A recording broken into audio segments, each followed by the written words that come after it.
Alright, here's the video review for the highly anticipated, at least to me, Function X-3 Smart Robin figure. It comes in the same type of packaging as all the other Function X figures, which is the solid color box underneath a clear plastic overlay sleeve. In this case, Smart Robin has a gray box versus Quad U's like kind of tealish color, and Code had brown, yeah. Code had a brown color. So yeah, and inside the package it's the same old plastic tray silliness. Not silliness, but standard plastic tray, bubble tray inside the box itself. We've already popped them out, so it's not really all that thing.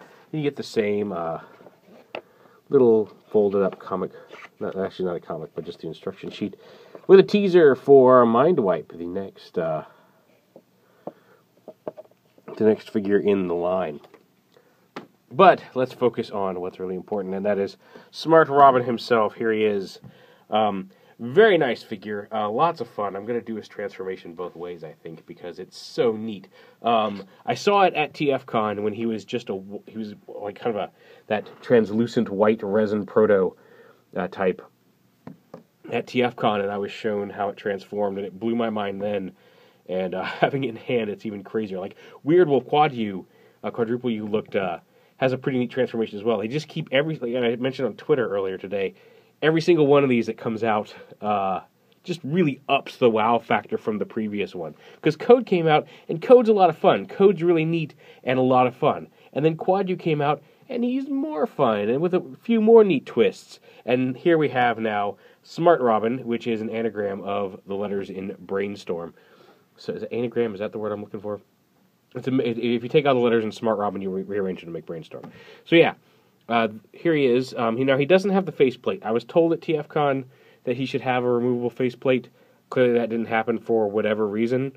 I'm okay with it because the figure is cool enough that it really doesn't matter. Somebody will probably make one anyway. And if one does come out down the line, great. But in the Japanese cartoon, which is what a lot of these are based off of, he didn't have a faceplate, so it's not the end of the world. He has been, and I know he's popular now in More Than Meets the Eye, where he has the standard faceplate, and a lot of us Americans know him with the faceplate from the G1 toy. In the Japanese anime, he did in fact not have the faceplate. So yeah, it's legit. But yeah, here he is. He's nice teal and the kind of a beige, a light beige, kind of whitish gray beige. The clear orange cockpit with some silver and red highlights around him. Now he has these two pistols, which you can also, if you wish, have them use as axes, if you really want. I think they're intended to be used as pistols, if I can speak properly. But you can also attach them back here to give him his little back wings. Now the first time you do this, the first couple of times you do this, be careful.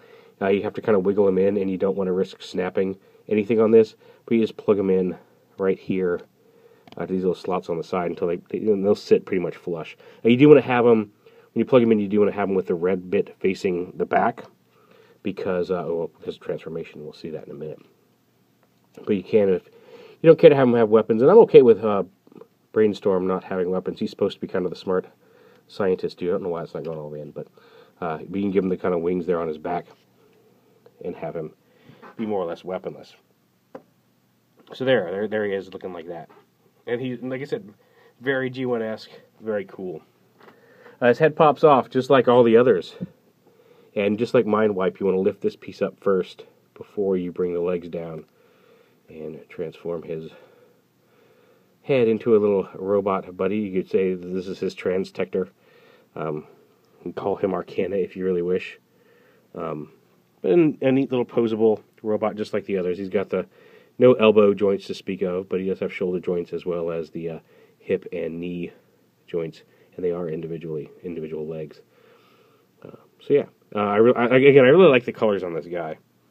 So there's that. We'll go ahead and set him down over here, and we'll get to the meat of the transformation, because this is where it gets really, really neat. And you start off by opening the cockpit here on his chest. That's kind of what's holding a lot of this stuff together. And from here, you're going to lift this up. You want to take the arms, pull them down like this to the side. Kind of like you're peeling a banana. Just peel them down. If you have any trouble, this piece right here does tab in to the centerpiece, so you want to make sure. I ran into that at first. I was like, why isn't this moving the way it's supposed to? You want to make sure you come back here and untab this back panel as well. And then this whole thing elongates, just like that. Unfolds up like that. There's a little tab here you want to tab together. And now you've just created the cockpit that the headmaster will sit in. Go ahead and fold this up and snap it into place. Now, he doesn't have the neck joint that the other two do just because of how it's built. This piece does rotate. When the head's plugged in, it does turn left to right because it has that little spinny disc here, but it doesn't have the lifting neck piece. But anyway, you cover that up, snap that up, and there's the whole front end of the jet that just came out of his chest. Just to give you an idea what that looks like. Yeah. Pretty cool. And then you go ahead and rotate the cockpit around like that and flip it down. You don't have to flip it all the way down, but you can see that that's going to be the main part of the jet.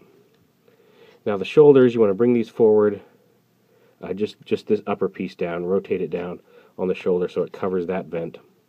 Rotate it backwards like this and fold it up so it's all like that. Just rotate it down and bring this all the way up. Yeah, there you go. So those all so those match or meet. Go ahead and flip the hand, grab the fin and flip the hand like that. And same over here, grab the fin and flip it out of the forearm like that. Bring that up. We'll kind of set this up to the side of the cockpit. Go ahead and lift this up like that just to get it out of the way for the time being. So you should have something that looks like this now. At the waist, rotate it around like this. Take the legs and rotate them up like that. Bring the legs down, or rotate them like this. And then from here, take the foot and push it up like this, and pull this whole wing assembly out from the back of the leg. Flip that out, flip that up, close the foot up close the back part of the foot up on the wing to form the rest of the wing. Bring this down, and then flip the wing all the way out, and you see there's a little tab here on the notch here. Just snap that up like that. And same over here. Bring the whole wing assembly out, flip the leg down, fold that out, fold that flat against the wing, and then rotate that whole thing out and around. And here's where it gets even crazier, because you want to take these panels on the legs, flip them in, and you can see there's a couple little pegs right here, and there's a peg hole on the inside of this. So you want to bring this in, pop it over that peg so it locks on. This little tab right here, this little dovetail snaps in right there. And you leave this straight.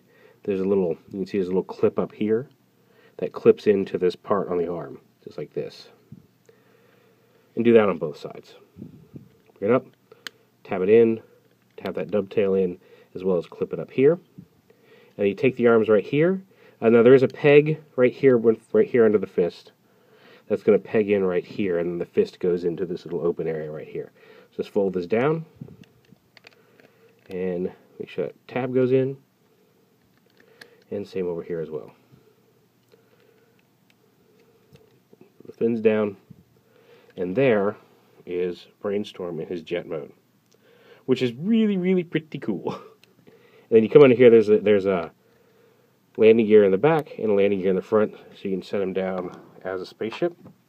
And again, you open this up, the cockpit up, there's that cavity we formed earlier when we expanded everything. You want to put his arms straight down to his sides, bring his legs forward, like that. And then just kind of helps if you put the feet in first, and then just set him there in the cockpit like that. And then close it up. And there's Brainstorm in vehicle mode with his headmaster inside. Or Smart Robin, I guess. Like, that's just amazing. That's just a really, really neat transformation.